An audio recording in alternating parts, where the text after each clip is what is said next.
Not all hazards have hard edges. Not all injuries are visible.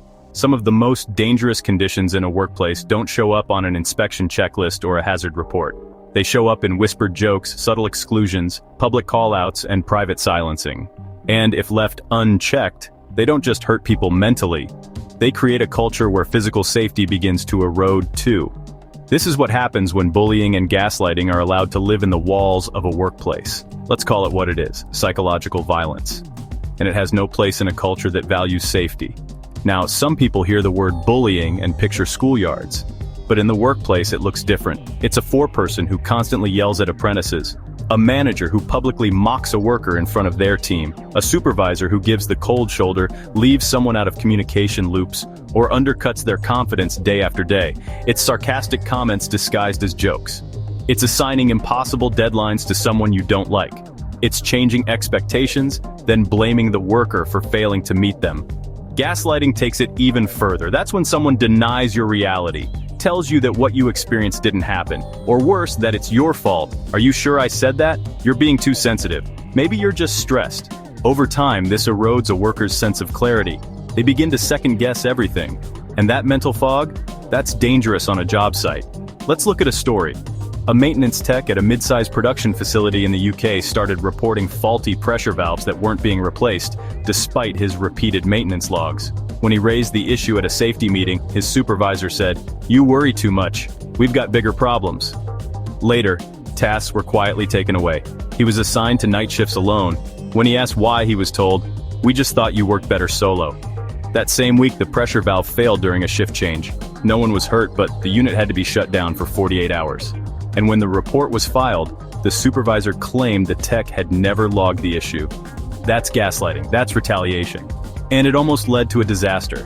When psychological abuse goes unchecked, it creates silence. And in safety, silence is deadly. Workers stop speaking up, stop reporting, stop trusting, because the emotional cost is too high. But let's flip the lens. What does a psychologically safe workplace look like?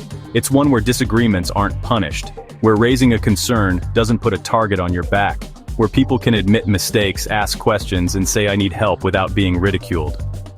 There was a case in a Danish shipping company where an engineer reported mental stress due to repeated humiliation during briefings. The company not only took action by investigating the pattern of behavior, but implemented a peer-led review of leadership communication styles. Within a year, crew cohesion and reporting metrics improved, and mental health sick leaves dropped by nearly 30%.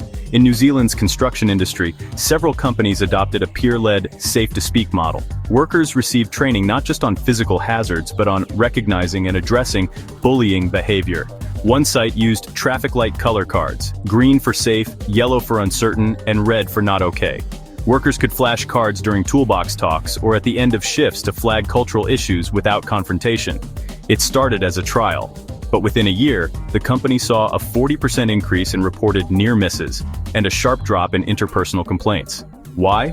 Because people finally believed someone would listen. Now imagine a story from Japan's logistics sector. A warehouse supervisor noticed a decline in productivity from one of his staff. Rather than reprimanding them, he initiated a quiet one-on-one to ask if anything was wrong. The worker disclosed that he'd been on the receiving end of group teasing that had slowly escalated over months. With support from HR, they initiated a whole team training on workplace dignity. A culture shift followed, and for the first time, workers said they didn't dread walking through the door each morning. Let's be real. Psychological safety isn't about coddling people. It's about ensuring they can operate at their best. When someone is being bullied, their focus narrows. They operate in stress mode. They miss details. They withdraw. And that puts everyone at risk. Mental clarity isn't a luxury on a job site, it's a requirement. So how do we protect it? We start with leadership accountability. Supervisors, managers, team leads, they set the tone. Not just by what they say, but by what they allow. If someone jokes at another's expense and nothing is said, that becomes permission. If behavior is corrected gently but firmly, the message is clear. That's not how we treat people here. We also build multiple paths for feedback: anonymous reporting, third-party HR access, worker-led support groups. These aren't signs of distrust. They're signals of a mature safety culture that recognizes the complexity of workplace dynamics. We teach emotional intelligence not as a buzzword but as a skill: how to listen, how to give feedback, how to disagree without domination. how to coach instead of control. These are not soft skills, they're survival skills in a high-risk work environment. And we remind each other that silence isn't neutral. If we say nothing, we say it's okay. As safety leaders, as co-workers, as human beings, we have a responsibility to stop that erosion because the damage bullying causes isn't always immediate. It's a slow wearing down of vigilance, courage, and connection. It's the apprentice who stops asking questions. It's the worker who stops checking in with their buddy. It's the team that stops looking out for one another. And when that happens, incidents aren't far behind. We've already seen what this looks like at scale. In France, between 2008 and 2010, the telecom giant France Telecom, now Orange SA, experienced a tragic wave of employee suicides. At least 35 workers died, many leaving notes blaming unbearable work pressure, public humiliation, and emotional mistreatment by management. An investigation revealed a toxic restructuring strategy that pushed psychological strain as a tactic to drive resignations. Managers were later criminally charged for what courts called moral harassment. The public fallout forced sweeping reforms and sparked a nationwide conversation about psychological health in the workplace. And the lesson wasn't confined to France. In South Korea's tech sector, similar alarm bells rang when a junior engineer at a leading semiconductor firm died by suicide after months of verbal abuse from a supervisor. The company's internal investigation, prompted by intense media scrutiny, uncovered a culture where excessive overtime, hierarchical power dynamics, and emotional intimidation were brushed aside as industry normal. That death triggered national policy changes on workplace harassment laws and inspired employee rights campaigns in multiple industries. These are not just stories of corporate scandal, they're cautionary tales about what happens when psychological harm is treated as a side issue instead of a core safety priority. So let's commit to this. No more passing it off as just a personality clash or part of the job. If someone's work environment is wearing down their mental well-being, that's a hazard. And we deal with hazards, always. Let me leave you with this.